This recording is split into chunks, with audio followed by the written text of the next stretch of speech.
Okay, good morning everybody and welcome to today's webinar, Cybercrime Awareness, Avoiding Common Threats to Lawyers and to Clients as well. That's the name of today's webinar. My name is, I can get the slides moving, there we go.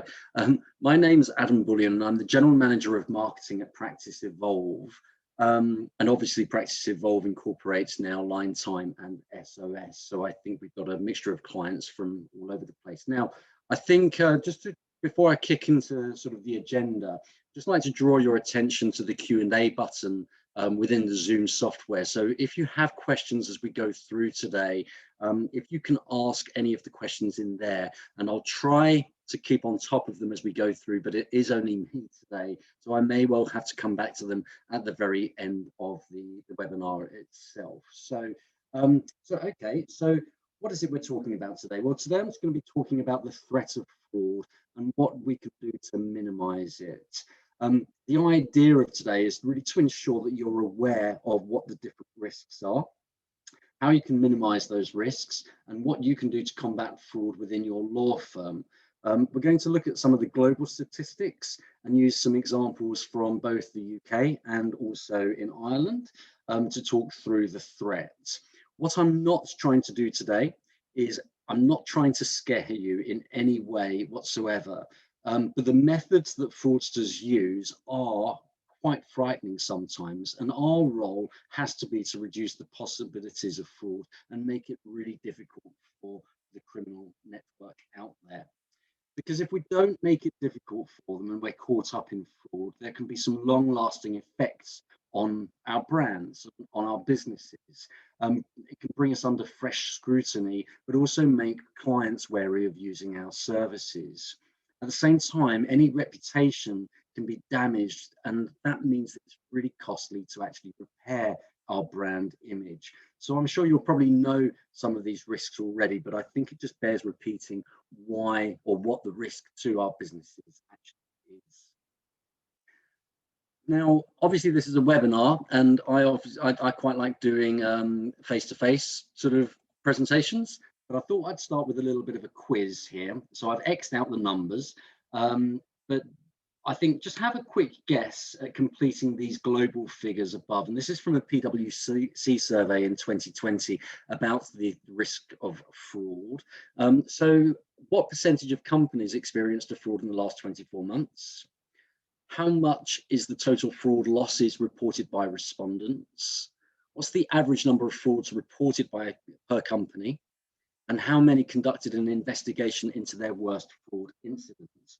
Just have a little guess, and you can I won't mark you, you can mark yourselves really. Okay, so I'll give you a couple of seconds to do that. Just have a little guess, and then I'll move on to the answers.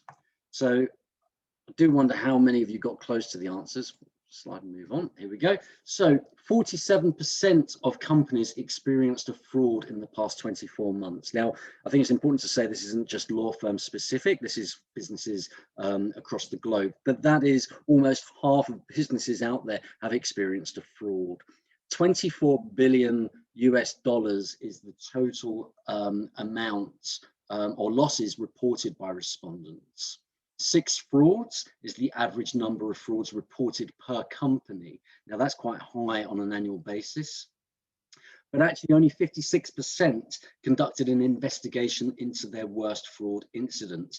And I think to some degree that's a little bit concerning of a figure, because it demonstrates the issue is not always being taken seriously or reported to the official channels. So it does mean that some of the other figures there could somewhat underrepresent the threats that exist. Moving on, so what we see here is how fraud is generally increasing, and you can see it's generally increasing across the board. And it's why it's important to continuously educate ourselves on the types of crime. Partly because of this, we'll talk about cybercrime, we'll talk about customer fraud, we'll talk about human resource, or well, it can sometimes be a contentious issue, but employee fraud. We'll talk about AML, identity theft, and a few others today. Because, and I talk about the contentious issue of the internal threat or employee fraud, but we mustn't ignore it. And this is according excuse me, this is according to the same survey here. But it is true that employees can fall into different fraudulent schemes. And this is partly what makes some of the frauds that we see even more difficult to expose until it's too late, because they're actually being covered up by the internal fraud. So this slide here shows collusion between internal and external at 20%, for example. So we do have to be aware of the risks, not only outside of our businesses, but on the inside as well. And I do appreciate that some of this can be things like expense fraud and things like that, but it is still fraud. The good news is that where there's a prevention process in place, the costs incurred for businesses when fraud is experienced can be lower. So if we've got a response and a remediation plan in place, the fines or the penalties can be lowered to some degree. Okay. The market in the UK and indeed in Ireland is filled with fraud stories, and I think we see them on a regular basis. There was one recently about a dictation fraud where a lawyer, it's like a soap opera really, but a lawyer fell in love with a chap who was basically committing fraud and allowed it to happen. But it's filled with the fraud stories. The Solicitors Regulation Authority and other businesses are constantly letting the legal market know about the different threats.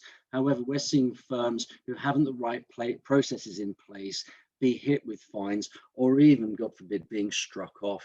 And there's some examples here. The bank transfer scams in the UK continue to rise. And I know this is from 2019, but it's still very pertinent. The email scams that solicitors use client money to refurbish offices, for example, and that's an example of internal fraud.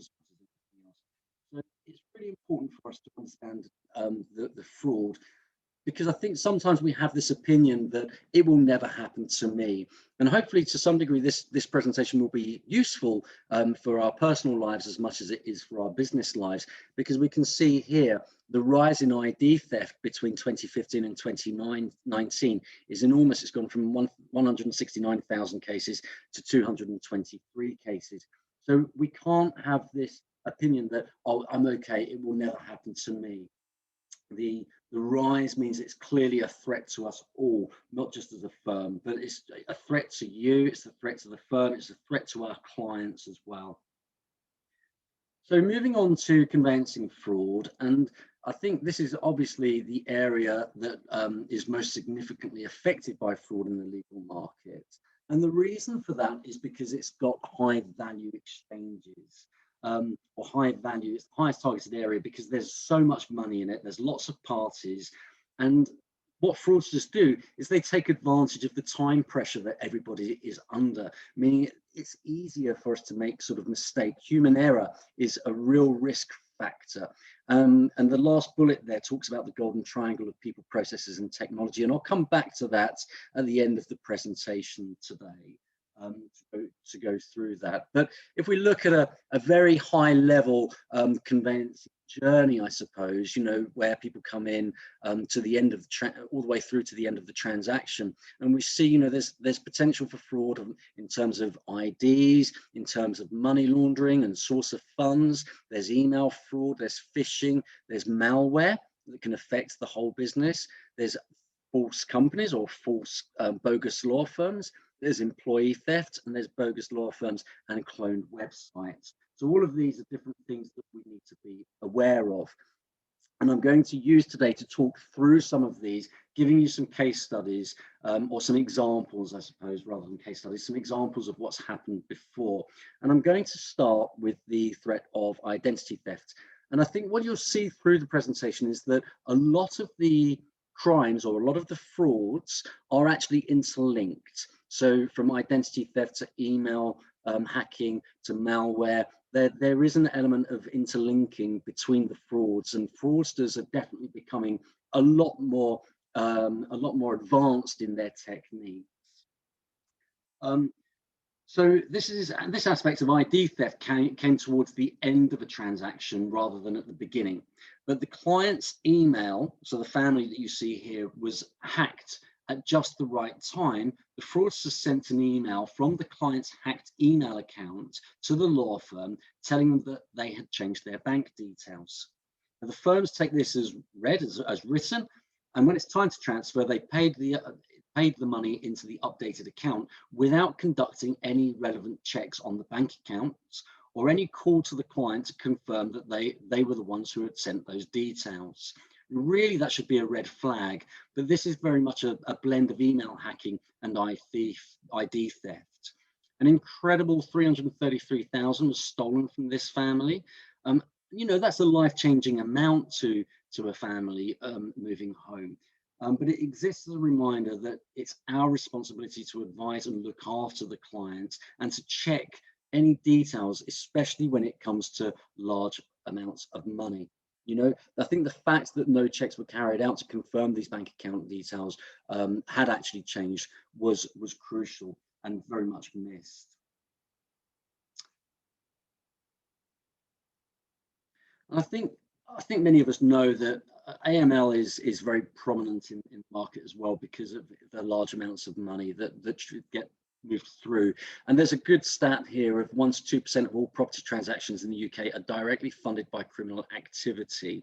Now, that is very much more than just conveyancing, I suppose. It also includes sort of the rental market and so on. But, you know, money laundering is a very real risk with people moving large amounts of money around. And it's the risk to the solicitors when a purchaser is not who they say they are or is moving that money.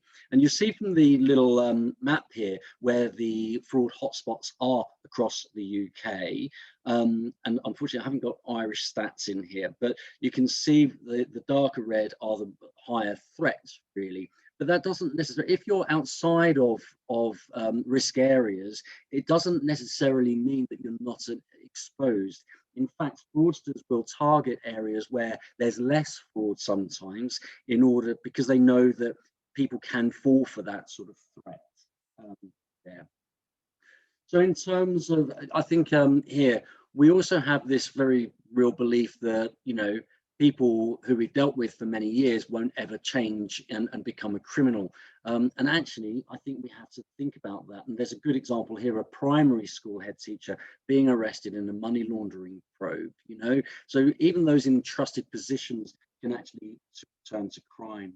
And I think the other one that maybe we all know about, and it's from some years ago, is the Max Hastings, the journalist for the Daily Mail, where his wife's property was sold for 1.3 million, but even the Hastings weren't aware that their property was being stolen, was being sold. The fraudsters actually took his identity. And despite the firm having conducted some checks, they were still fooled into believing the seller was actually Mrs. Hastings. So while trusting people is in sometimes a good thing, I think it's about remembering that you're having to protect yourself, your firm, and your clients. So just some ideas here around protecting yourself. You know, ensure you know what to check within your identification. For example, how many pages does a standard passport contain? Can anyone actually answer that? When you're checking through a passport, do you know how many pages should be in there? I think it's 12 in the UK. Never share personal details via email, or you know, never take it as read that someone will change their details and let you know via email.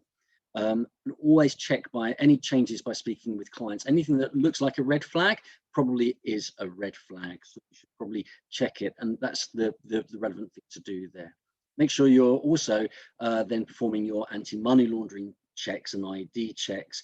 And if you're not already, maybe I'd suggest using InfoTrack's eCOS product, which combines or confirms identification, source of funds, and AML, because I do know that obviously, as we are currently under lockdown, it's very difficult to do this in person right now. But certainly they, InfoTrack provide an eCOS product or service that checks all of these digitally, so it gives you peace of mind. So I mentioned email fraud there as well as part of that, and I'll move into the email fraud now. And I think what we're looking out for here is the phishing attacks. So, you know, what people look for in a phishing attack, and we can see that 9 out of 10 cyber attacks actually start with a simple phishing email. This is about sort of the fraudster masking addresses. So it looks like it could come from a customer, it could come from yourself going to the client, it could come from banks. And it's sent to staff looking for information, looking for personal information, or looking for the firm to actually perform an action very quickly under pressure. The anatomy of a phishing email, and I'm sure you're very aware of what these are, but it does bear repeating. They tend to contain sort of links and attachments that ask you to do something quickly, ask you to do something urgently around providing any personal information, or not necessarily personal information, but also if you're in business, you know, maybe it says, I need you to transfer £30,000 from this account to this account. And sometimes under pressure, we can just do it. We can all fall for it. As much as we'd like to say we won't, sometimes we can. It generally incentivizes through a threat or a reward more so. And the types of things that I'm thinking there are, for example, HMRC emails or fraud emails from the HMRC saying you've got a tax rebate of £300. Click here to enter your details and get your reward now. It's that sort of thing that can actually happen there. And a good example of this is something that appeared in Legal Cheek. You know, this is very much probably a little bit more to do with whaling, which targets the bigger fish in a firm. But what you see here is a fraudster who takes the name of John Allison from Hogan Lovells, which is a large city firm, and they impersonate the chief exec or the chief financial officer, as it says here, and asking the company to make a payment in connection to the purchase of an overseas company, for example. And I think that phishing email was sent by the fraudster, basically pretending to be the partner within a law firm. It's very much a game of chance. It won't always happen, but the percentage, you know, if the more the fraudsters send, the more likely it is that someone will actually do something, because they're relying on the poor processes within any business that they target, and hoping that someone will then deposit those funds. An example that's maybe closer to home and linked back to the ID theft that I talked about earlier is here with Woodford solicitors, unfortunately being tricked into sending more than £600,000 to a fraudster's account. Now this one's really clever, I think, clever in a funny kind of way. Essentially, Woodfords were duped by the smallest of tweaks to an email address. They created a new email address, changing Nicola McConnell's spelling of her name by literally one letter. So maybe instead of, I don't know exactly know this, but they may have changed the 2 L's to 1 L, for example. They then requested the money to be transferred to a different bank account. And I think this is a very difficult one to pick up, but the red flag was there about making the money transferred to a different bank account. The fraudsters got away with £150,000. But should the firm not have checked the bank details? I mean, it is just a phone call, but the late change in account should have acted as that red flag. Again, another example of this being a life-changing really for the individual, but also the risk to the reputation of the law firm itself. So it's prominent, it's regular, it's growing, and it's getting more advanced. We're not even safe in COVID times, as you can see from these examples here. So I think we need to realize that nobody's immune from this. We shouldn't really provide personal details, or we shouldn't be clicking on links and providing personal details. We shouldn't be transferring money without having some kind of approval process in place. And I would suggest that we don't use numbers contained within the email. Always go to the website, the trusted website that you believe in. Now, as I say here, never click links within an email that you consider unreliable. Always go to the trusted address. So, for example, if you receive an email from your bank, sometimes it's better to go to the actual bank URL that you know and trust, rather than within the email. If something seems too good to be true, then unfortunately it probably is too good to be true. And I said about these types of fraud being interlinked. With any fraudulent email, such as this one here with the government, and it says access your funds now, what they tend to do is they can lead to a fake website or a bogus website that looks very much like the website of the HMRC, but actually it's not. And we call them cloned websites. And here's a good example. One of these two websites for Applins in the UK is cloned. Now, how would you ever know which one is actually cloned looking at those two? It's very, very difficult because they've literally copied and pasted the same information from one website to another website. In fact, the cloned version is number 2 there, as you can see. This is commonly done when being used in conjunction with other frauds. Now, I think the other thing to say is that fraudsters are also getting quite smart by investing money. This is how they're making money from fraud. They're able to invest the money in SEO to make the clone website stand out over and above the actual website as well. So identifying and dealing with cloned websites, this is some examples of tools that are available in the marketplace, probably more for your IT teams, and I'm sure they're probably aware of this already. But should you want some further information, there's obviously looking into the URL itself and always looking for that HTTPS rather than HTTP. It's no guarantee, but it does maybe help, especially if you're looking for your bank or the HMRC, government websites, etc. There are tools that help you identify if there is a cloned website out there, such as Copyscape.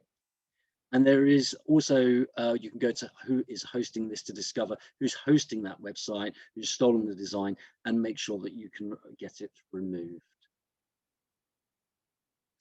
So moving on, and I think, again, this is linked with the websites, moving on to bogus firms. This is where firms set themselves up as a business or as a firm and pretend to be a firm and then convince another firm or a consumer, a client, to transfer money into their accounts.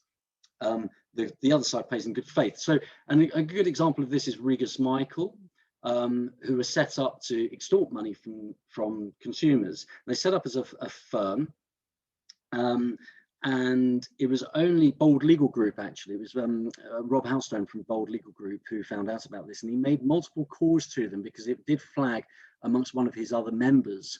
So he made some phone calls to Regus Michael, and it was very clear that they weren't who they said they were, because they weren't necessarily answering the phone or anything like this. You can see from the examples here of how much the SRA warns around bogus firms being set up. So how do we minimize the threat of bogus firms? Well, if you believe that there is a firm out there that's a bogus firm that's not real, I think it's quite, obviously everyone here is talking to other law firms in other places. So it's about using your network of clients to confirm whether they are who they say they are. I think with telephone numbers as well, it's also very crucial that we check with reputable sources, such as the Law Society, to make sure that they actually exist. Outlining the threats to your own clients as well, just making sure that they're aware. And in the UK, obviously, I'm sure many of you are aware of Lawyer Checker and Bold Legal Group, but Lawyer Checker allows you to check accounts and the bank account details of any firms to make sure that they actually exist. But also, if you haven't already, or if you're not, maybe your firm could do with signing up with Bold Legal Group, who offer an excellent service at quite a low price point there as well. So moving on to malware, and again, I'm sure you probably all know what malware is, but I think it always bears repeating as to what it is. Well, malware is malicious software, and it includes viruses, which is Trojans and worms. It includes spyware, which infiltrate programs and look at what details you're actually entering, and it includes ransomware. I'm sure some of you will remember a few years ago when the NHS was hacked and they had the WannaCry software locking them down. Now, the only reason that the NHS was actually hacked and that actually got through into their systems was simply down to the fact that the NHS almost bulk update their systems. So there was a short period of time where Microsoft had identified that there was there was a security patch that was required. They released it, but the NHS hadn't actually updated their computers with that patch, allowing that ransomware to actually infiltrate the whole system. So it's always worth making sure that we're patching our software with the latest releases and the latest upgrades.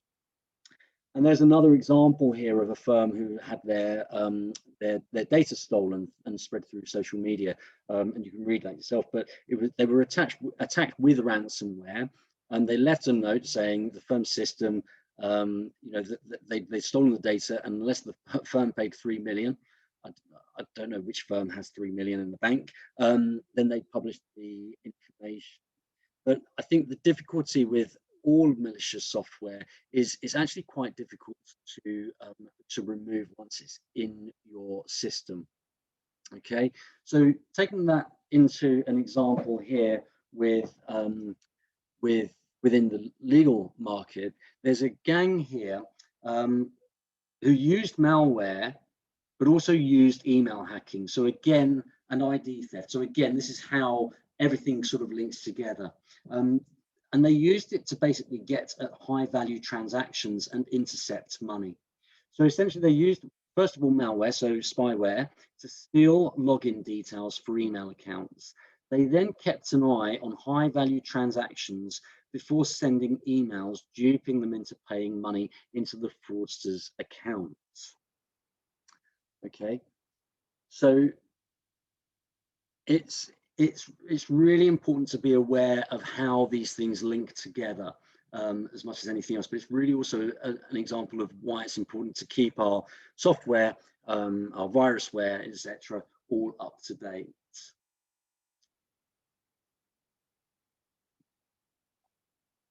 Here we go.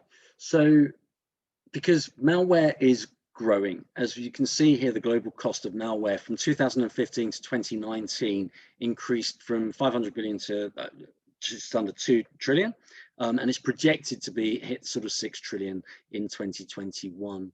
And as I say, a lot of this starts with email, so links in email that can potentially lock your computer down, websites, applications, and various other applications as well.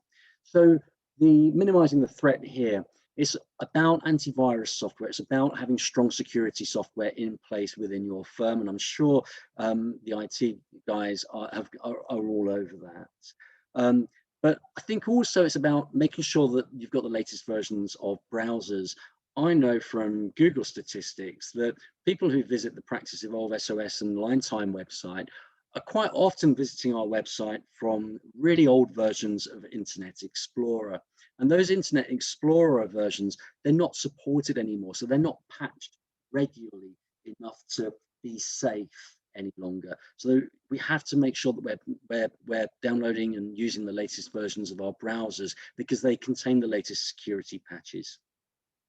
Obviously, backing up files regularly is crucial. And as I say, I come back to education all the time, but this is all about making sure that staff know to take care when opening attachments or clicking links. And it is very much an educational approach to this.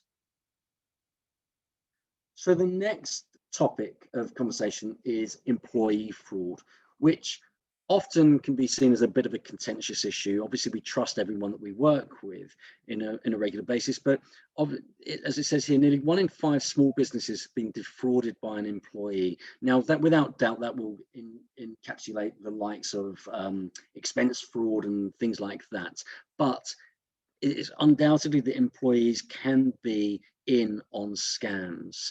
And I've said here, employees who have criminal records. Well, a criminal record doesn't necessarily mean that you're a criminal any longer. You know, it can be for, I guess, drunk and disorderly or things like that. So, but the reason I make that point is because we don't necessarily need to judge people on criminal records at all.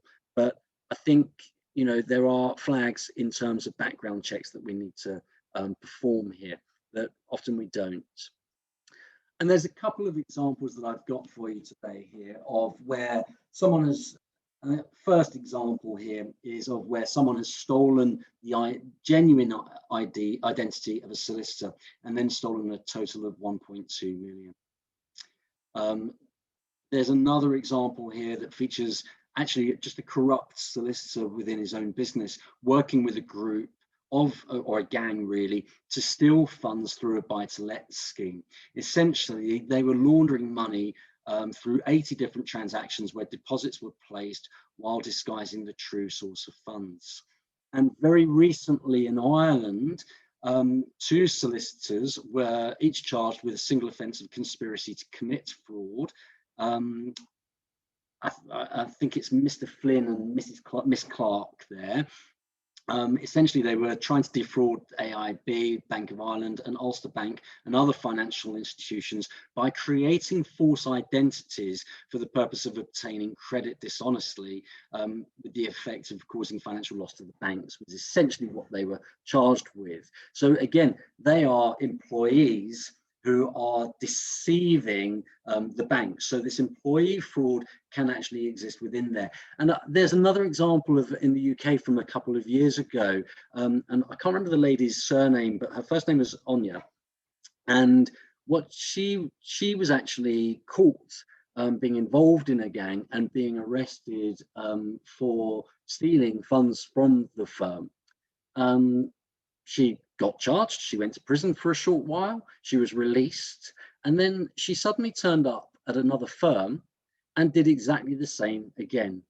And really the firm that employed her a second time hadn't done their relevant background checks because she was using her actual name as well within this. Had they conducted a little bit of background checks, they would have discovered and looked more deeply into the reason she had this criminal record. And I think that's really more what I mean from a criminal record. We don't judge people on criminal records, but we look into it's a red flag and we look into the detail as to why or what it is they've done. So employee minimizing the threat here. It's about pre-employment checks. It's about making sure that we've got anti-fraud policy statements internally. I've talked here about identifying staff behavior as well. You know, obviously contentious because not everyone's a criminal and we don't necessarily need to be all over our staff, but there are sometimes times when a staff member's attitude or behavior kind of changes. And I think we need to be on the lookout for that. That should act as a red flag to make sure that, you know, that there's nothing there that's maybe untoward. And I think also it's about making sure that we've got processes and controls in place. So if we have large amounts of money moving through the business, have we got the right processes or the right approval processes in place to make sure that that money isn't transferred to a fraudulent account? Is there a little trigger, say if the bank account details change, that maybe raises that as a red flag within the firm and advises not to do anything with it until more investigation has taken place? So coming back to this, it will never happen to me. I think, you know, what I've shown here are probably a lot of firms who thought it will never happen to me, and unfortunately it has. But Fran Marwood, who is CFAS, says, you know, it relies on us understanding the threat. So training, awareness, and escalation routes are just as important as defensive technology. And I think that's very, very true. In fact, the way we look at it is this sort of, I suppose, this triangle of different elements and minimizing the fraud. Yes, you know, we've got to use the latest in technology. We've got to make sure that our technology is updated and has all the latest software upgrades on it. But use technology to maybe work out, you know, conduct the ID checks and things like that. We have to have a good process in place, a robust, flexible and adaptable process, as it says there, in order to make sure that the little frauds that could happen are picked up in plenty of time. And finally, it's about people, making sure that we've got the right people, the experience and the educating people in place to pick these up and deal with potential frauds at the right time. So the best advice that I can provide you really here is this is about education, education, education. No matter if you are someone who doesn't necessarily deal with the money, or you are a person who deals with the money, it's about making sure that you're keeping on top of the different types of frauds at all times, but also making sure that your own internal staff are educated on what that potentially looks like. It's about making sure that you're keeping on top of the evolving risks and keeping updated on the types of threats that can come through. It's about using the tools available to you, the online tools available to you, such as Lawyer Checker, such as InfoTrack. It's about picking up the phone and checking again. You know, should there be a red flag? Actually, let's check it, because we're protecting ourselves, we're protecting our firms, and we're protecting our clients. Making sure that antivirus software, browsers are all kept up to date. Developing security policies in place and making sure that's embedded within the firm's DNA. And always making sure that you've got an incident response plan to deal with a potential fraud. If we go back, if we have a response plan in place, then it doesn't have to cost us the business. So that's the advice I can give you there. I've also included within the end of this presentation a few resources that you can go to and have a look at and see what tools are available to you in order to look into further detail here.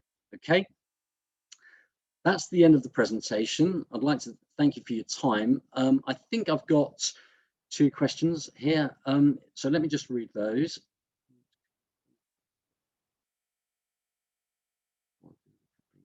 It's not safe. Okay, so someone asked, if I want to confirm a firm's bank details of a company we haven't used before, I Google the company and call them. Is this not safe? I think it's, is it safe?